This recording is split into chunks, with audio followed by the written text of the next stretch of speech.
One last thing that we're going to do, when I put my pumpkin on my background, I can see those white pieces. Now, if this bothers you and you want to get rid of it, I have a green background and Max has a purple. You can cut in here.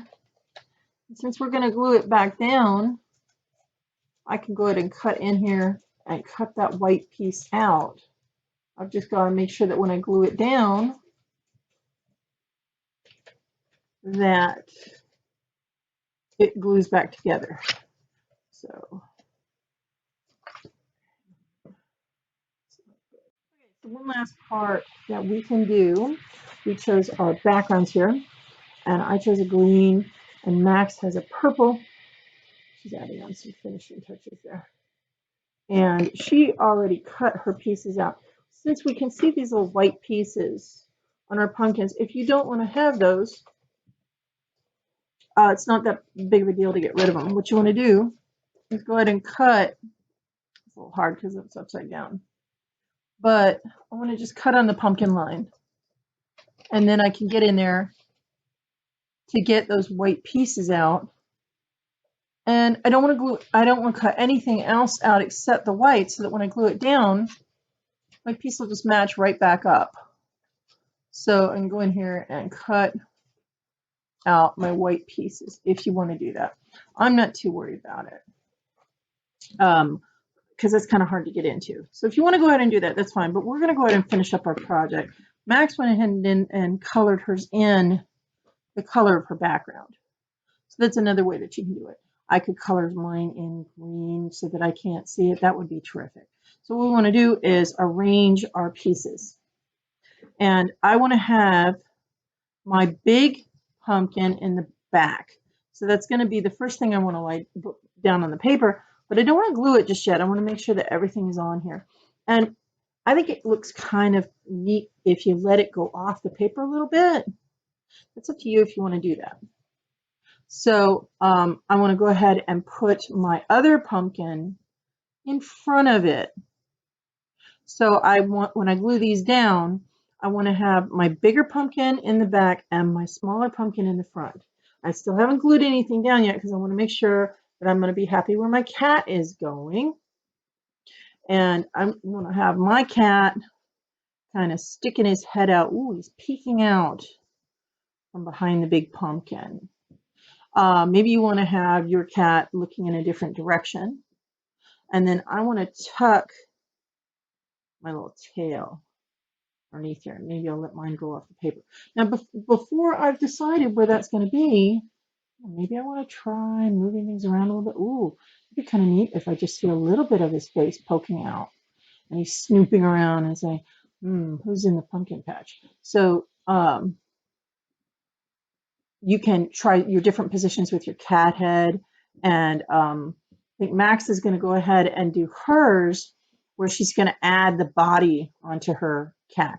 You can do that if you want to go ahead and draw it in. You know what to do. So those are, some things you want to try before you start getting your glue stick out. So I think I kind of like that, where his ear's sticking up off the paper. And he's kind of poking his little head out from behind the big pumpkin. Now that I'm pretty happy with how I'm going to do that, I'll go ahead and glue those down. I think Max needs another minute to decide where she wants to put her things. And since I cut my stems, I want to just make sure that when I glue them down, that they line up the way that I want them to. So I've got a pretty good idea of where I want my cat to be, where I want my cat pieces to be. So I'm just going to move them up a little bit. And I'm going to move my smaller pumpkin down a little bit, just out of the way, so I can remember where to put them back. And I'm going to flip over my pumpkin, and I can put glue on the back of this paper, or I can put it on the green paper. I want to do a pretty good amount, but this way I don't have to lift it if I don't want to. I'm just going to go ahead and push it against my finger on the other side of the paper. I want to do a pretty good amount of glue here. I'll make sure I get my stem so it'll sit down on the paper. It did end up moving, but that's good. I'm pretty sure I know where I wanted it to be. That looks pretty good like that. And then I'm going to get some more glue on this side. So whatever way works for you. If you want to just flip the whole thing over and glue it like we normally do, that would probably be a really good idea for a lot of people. But I'm just showing you that you don't have to do it that way. You can just add the glue to the paper that you want to put it on. I just want to push down, make sure everything's in there the way that I like it. And see if maybe I need to tuck a little bit more glue under somewhere. I'm going to put some more on the green paper right there. That's pretty good. So now I'm going to go ahead and do the other pumpkin, but I know where I want that one to be. So I'll go ahead and flip this one completely over and do glue like I normally would do. And I'm not pushing hard. I'm just using a lot. I'm going back and forth a lot to get glue on there. Because if you smush it down, the glue will actually go ahead and smush down underneath the pressure of your hand.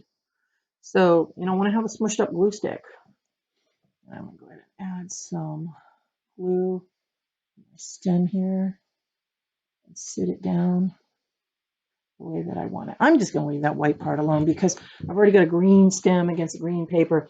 I think what Max did is a great idea, just blending hers in as purple.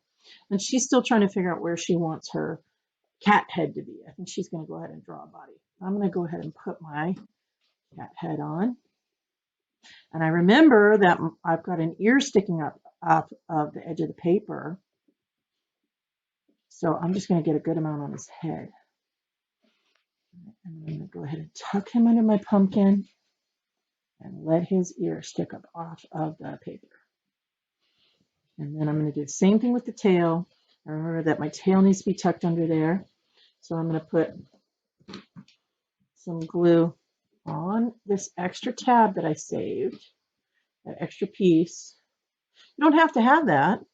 It's just you want to make sure that your tail has got a good amount of glue on it. So I've got a good amount of glue on there. And I'm just going to tuck it under my pumpkin the way I wanted it.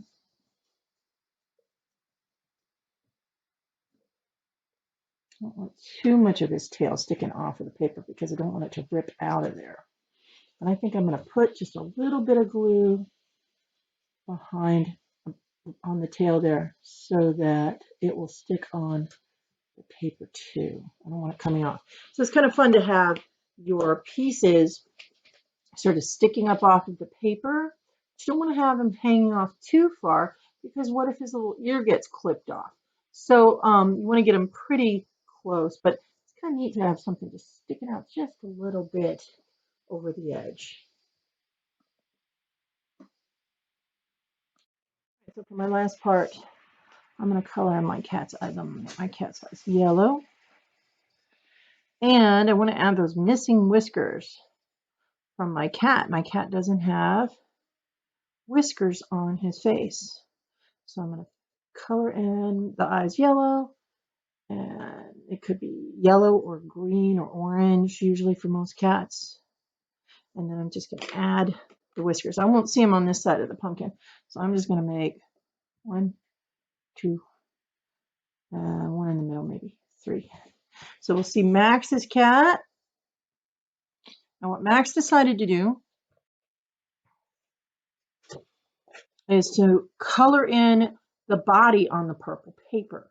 So this just took a little bit of work with the crayons to make it thick enough to cover up the purple paper. This isn't a white paper. This is drawn straight onto her purple construction paper background. So have some fun with yours. If you wanted to add some more stuff or do some things in the background, that would look really neat. And I think hers looks very nice the way that she's got her pumpkins closer to each other and she's still got things coming off of the paper. Hers is sort of more even. And so this is a fun time to experiment with your parts of your pumpkins and your cat head and tail to decide how you want to do your, what we call your composition. How do you want it to be laid out when everybody has the same pieces? So this will be interesting to see how everybody decided to do their composition for their pumpkins and their cat. We'd love to see some pictures. And I hope you have a really great time with your project. See you next time.